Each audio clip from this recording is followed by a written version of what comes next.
So ngayon guys, magluluto tayo ng sinigang na baboy.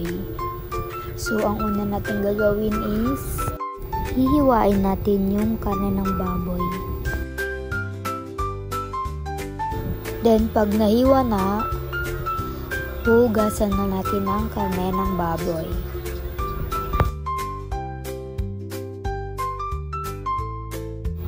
Dito naman is maghihiwa na tayo ng isa sa hog sa sinigang na baboy. Ito ay ang Chinese cabbage. At ang susunod naman ay ang galyang. So ayan, nahiwa na yung karne ng baboy at saka nandito na din yung mga isasahog sa gagawin natin na sinigang na baboy. Ang una nating ilalagay ay ang karne ng baboy. Then ilalagay yung mga sibuyas, paminta, ayan, tapos halu-haluin lang. Tapos pag ganyan na yung itsura, pwede nang lagyan ng tubig. Tsaka isusunod na din na ilalagay yung galyang para mapalambot siya.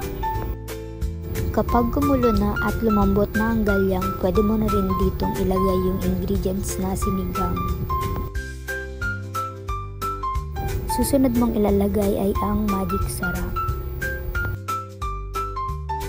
Then lalagyan din natin ng asin. Then dito pag kumukulo na, ilalagay na dito yung Chinese cabbage.